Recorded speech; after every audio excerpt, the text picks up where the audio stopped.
Хилцэх асуудлыг сая хуралдаан даргалагч уншихдаа үндсэн хуулийн цэцгийн 08 дугаар дүгнэлттэй холбоотой асуудал гэж уншлаа. Тэгээ энэ дээр хилцэх асуудал дээр би санал өгөөгүй. Учир нь гэвэл энэ дүгнэлтээр хоёр асуудлыг шийдээд дүгнэлт гаргасан. Нэгдүгээрт Булган Туяа гишүүнийг үндсэн хууль зөрчсөн асуудлаар, хоёрдугаарт засгийн газрын тогтоолыг 95 дугаар тогтоолыг манай хууль зүйн байнгын хороо өнөөдөр зөвхөн Булган Туяа гишүүний асуудлыг шийдэх гэж байна. Энэ өөрөө байж болох юм уу? Хоёр дахь дүгнэлтийн үр дагаврыг яагаад шийдэхгүй байгаа юм бэ? Өөрөөр хэлбэл 95 дугаар тогтоол өнөөдөр хүчинтэй байгаа юу, хүчингүй байгаа юу? 95 дугаар тогтоол өнөөдөр хүчинтэй байгаа юу, хүчингүй байгаа юу? Үндсэн хуулийн цэц бол ийм дүгнэлт гаргахаараа, тогтоол шийдвэр гаргахаараа хэрвээ эцсийн шийдвэр их судлалын хуралдааны шийдвэрээ гэдэг болвол гэж үзэж одоо тогтоолыг хүчингүй болгож байгаа бол заавал энэ тогтоолыг хүчингүй болгосгоо гэдэг зүйлийг заавал бичдэг байсан. Энэ удаа бичээгүй. Тэгэхээр их хурл энийг хүчингүй болгох юм уу? Болох ёстой гэж би бол хувьдаа харж байгаа. Бид нар үндсэн хуулийн 66-гийн 3 дугаар зүйлийн дээгүүр нь алхаад шууд дөрвийн мөрөөр одоо шийдвэр гаргахгаа сууж байна. Тэгвэл зөвхөн хувь хүнтэй холбоотой асуудлыг шийдээд бусдын нүдэ анаал өнгөрөх чинь л да. Тэгэхээр ийм практик байж болох юм уу? Ийм одоо зүйлийг бид нар хүлээмжшөөрөө тэр дундаа манай хууль зүйн байнгын хороо чи мэргэжлийн байнгын хороо шүү дээ. Мэргэжлийн байнгын хороо энэ дээр бол маш нухацтай авч үзэх ёстой. За хэрвээ зөвхөн Булган Туяагийн асуудлыг шийднэ гэвэл 95 дугаар тогтоолыг автоматар хүчингүй болсон гэж үзэх юм уу? Гэдэг нэг юм болох гэдэг. Тэгэхээр ингээд үндсэндээ бол их хурлын тамгын газар, их хурл, чуулган, байнгын хороод бол маш юм тодорхойгүй нөхцөл байдалд орчлоо л доо. Тэг бид нар энийг энд бол маш тодорхой яриад шийдэл гаргаад ингээ явах хэвээр. За манай байнгын хорооны дараа төрийн байгуулалтын байнгын хороо хуралдана. Тэгэхдээ төрийн байгуулалтын байнгын хороо зөвхөн гишүүний асуудлыг хилцэхээс бусдаар энэ дүгнэлтийн асуудлыг бас хилцэхгүй. Дүгнэлтийн асуудлыг хилцэхгүй. Энэ бол цэвэр мэргэжлийн байнгын хорооны хилцэх ёстой асуудал. Тэгэхээр энэ дээр бол манай байнгын хороол энэ дээр бол маш хариуцлагатай байх ёстой. За хоёрдугаарт хэрвээ бид нар энэ удаа зөвхөн Булган Туяагийн асуудлыг хилцээд бусад асуудал нь цэцгийн дүгнэлтийн одоо нэгтгэн дүгнсэн хэсгийг манай дарга удирдлага болгоод ах шиг байна. Нэгтгэн дүгнээд хэрэгжүүлэх шаардлагатай дурдхан зүйтэй гэдэг энэ одоо хэрвээ бид нар ажиллана гэх юм бол эргээд бид нар дахиад үндсэн хууль зөрчөөд 66-гийн 3-ыг хэрэгжүүлээгүй гэдэг ийм одоо мөрлөө орох гээд байна. Тэгэхээр одоо аль ч хувилбараараа байсан түрүүний Тэмүүжин гишүүнээс аль ч хувилбараар байсан дандаа бид нар үндсэн хуулийн зөрчил рүү орох гээд байна. Энэ гацаанаас гарах хэрэгтэй. Гэхдээ энэ гацаанаас гарахдаа зөвхөн үндсэн хуулийн цэцгийн дүгнэлтэнд хөтлөгдөж бид нар гарахгүй. Дүгнэлт гаргах гэд хоёр зүйл дээр дүгнэлт гаргасан. Энэ хоёрын үр дагаврыг бид нар хоёулангийн манай байнгын хороо шийдэх ёстой гэдэг ийм байр суурьтай байна. Тэгээ одоо ингээ би юм асуухаар одоо хин хариулах юм бол доо цогтой дарга хариулах юм уу? Хин хариулах уу? Ийм тодорхойгүй нөхцөл байдал үүсчлээ гэдгийг. Булган Туяа гишүүний асуудал дээр бол цэцгийн дүгнэлтэн дээр ямарваа нэгэн байдлаар эргүүлэн татах асуудлыг огт дурдаагүй, хөндөөгүй учраас эргүүлэн татах ямар ч үндслэл байхгүй гэдгийг бас хэлэх ёстой. Баасан жаргал гишүүнээ үндсэн хуулийн цэцгийн өмнөөс би бол хариулахгүй шүү дээ. Та өөрөө энийг сайн мэдж байгаа. Тэгэхээр энд бид нар ямар ч гэсэн өөрсдийнхөө байр суурийг бийж байр суурийг илэрхийлнэ. Ингээл явхаас одоо өөр гарц байхгүй. Үнэхээр олон талаас нь бодож байгаад нэг ийм шийдэл бид нар олж ирээл ярьж байна. Тэгээ би нэгтгээд өөрийнхөө байр суурийг хэлнэ. Одоо асуултанд хариулах хүн байхгүй бол би зориуд хурлын тэмдэглэл үлдээмээр байгаа юм. Яагаад гэвэл энэ асуудал хожим нь судлагдана. Хожим нь судлаачид эрүүл харуулах ухаанаар бас энэ нөхцөл байдлыг бүгдийг нэргэж харах байх гэж бас найдаж байгаа. Тийм учраас үндсэн хуулийн 66-гийн 3, үндсэн хуулийн 66-гийн 4, дээрэс нь их хурлын дэгийн тухай хуулийн 84, их хурлын дэгийн тухай хуулийн 85 гэд энэ заалтуудыг, энэ зохицуултуудыг бид нар зөрчөөд өнөөдөр энэ хуралдаан үргэлжилж байна. Энийг одоо яаж шийдэх вэ гэдэг дээр ямар ч шийдэл байхгүйгээр цаашаа одоо явах гэж байна. Гэхдээ зөвхөн хувь хүнтэй холбоотой асуудлыг шийдэх юм улс төрийн шийдвэр, улс төрийн акц хийгээд явж байна. Хуульцсан хувьд бол бид нар үндсэндээ бүрэн гацаанд бол орсон гэдгийг хурлын тэмдэглэгч үлдээх хүсэлтэй. Тэгэхээр өнөөдрийн энэ улсад үндсэн хуулийн талаар үндсэн хуулийн цэц authority буюу шийдвэрээ гаргана гэж заасан. Бид биш. Бид хууль тогтооно. Бидний урдуур хинч орж ирж хууль тогтоохгүй. А үндсэн бидний гаргасан хуулийг эцэлж тайлбарлаад их судлынхаас юугаар гаргацсан бол нийгмийн тохиролцоо чинь ахиад марахгүй шүү гэл энэ тохиролцоог хэлж байгаа. Хэрвээ үндсэн хуультайгаа бид маргаад яваад байх юм бол энэ маргаа хийцэж дуусахгүй.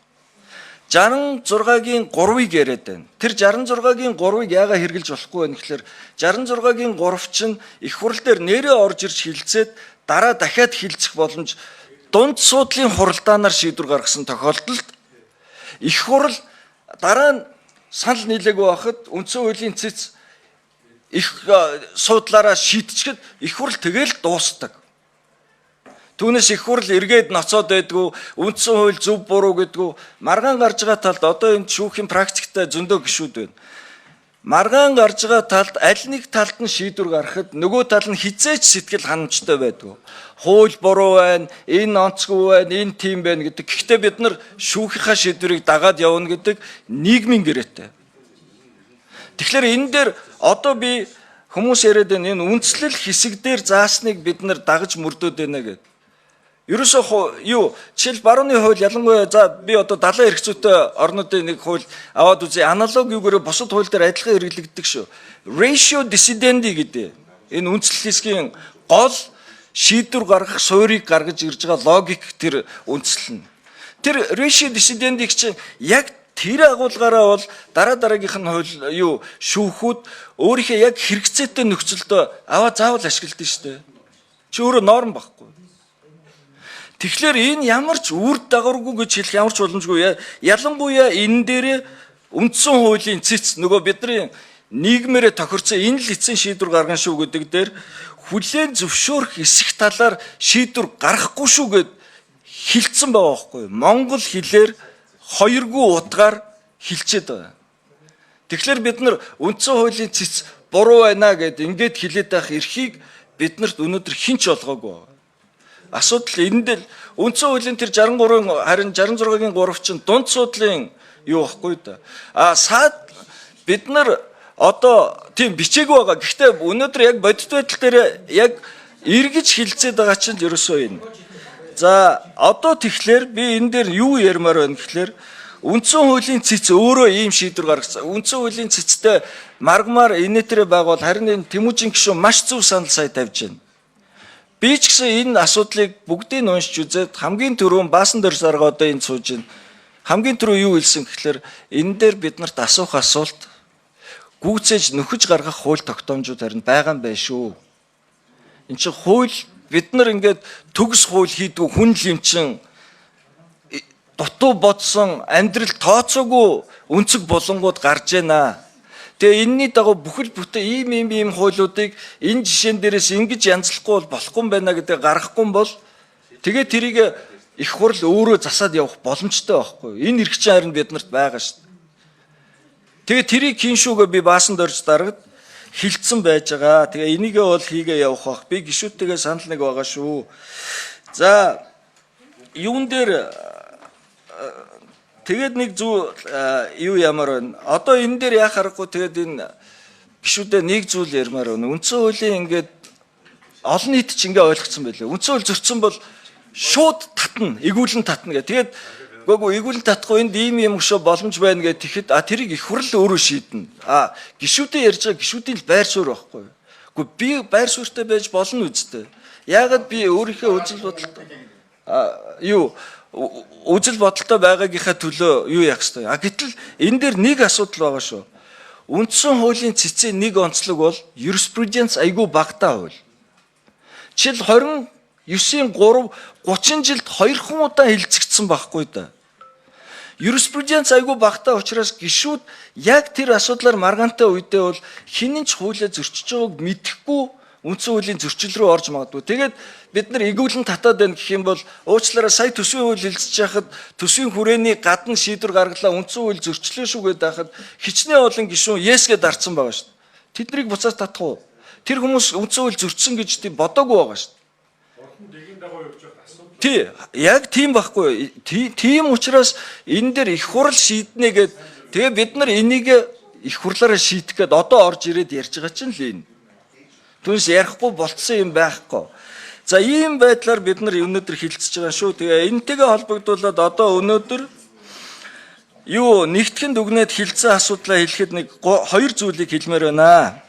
За нэгдүгээрт Монгол Улсын их хурлын тухай хуулийн 14-р зүйлийн 14-ийн 2-т улсын их хурлын дэд даргаыг огцруулах асуудлыг нэр дэвшүүлсэн нам эвслийн бүлгийн хүсэлтээр шийдвэрлэхээр заасан бөгөөд үндсэн хуулийн цэцгийн 8-р дүгнэлтийн нэг дэх хэсгийн хүрээнд улсын их хурлд Монгол Ардын намын бүлэг үндсэн хууль зөрчсөн албан тушаалтныг улсын их хурлын дэд даргаыг огцруулах хүсэлтэд улсын их хуралд оруулан нэгдсэн хуралдаанаар шийдвэрлүүлэхээр байна. Хоёрдугаарт цэцгийн дүгнэлтийн 2 дахь хэсгийн хүрээнд үндсэн хуулийн цэцгийн их судлалын хуралдааны шийдвэрээр хүчингүй болсон Монгол Улсын их хурлын 2025 оны 95 дугаар тогтоолд холбогдох кодификац хийж зарлан нийтэлж мэдээлэх ажлыг хийх шаардлага үүсч байгааг дурдах нь зүйтэй гэж хуульзан байнгын ороо үзэж байна. За ингээд өнөөдрийн байнгын ороогоор хилцэх асуудал дууслаа. Хуралдаанд оролцсон. За. Гого. За. Гого. Гого ямар ч гэсэн бид нар энэ өнөөдөр болж байгаа нөхцөл байдлаа л дүгнээл ийм байдалтай байна гэдэг. Гого их хурлын хараа дэд даргын асуудал бол энд хилцэхгүй байхгүй даа бид нар. Биш ээ. дэд даргыг гэдэг юм яриагтай авчлаа шүү дээ. Цэцгийн дүгнэлт их хурлын дэд даргыг зөрчсөн гэж гараагүй байхгүй юу? Энэ дээр ч baаш их хурлын гишүүн үндсэн хууль зөрчсөн гэж байна. Тий. Яг дахиад зайлшгүй хийгээд унгаа. Гого яасан бэ дарга? За. Тий. За хурал өнөөдрийн хурал ингээд хаалаа. Баярлалаа.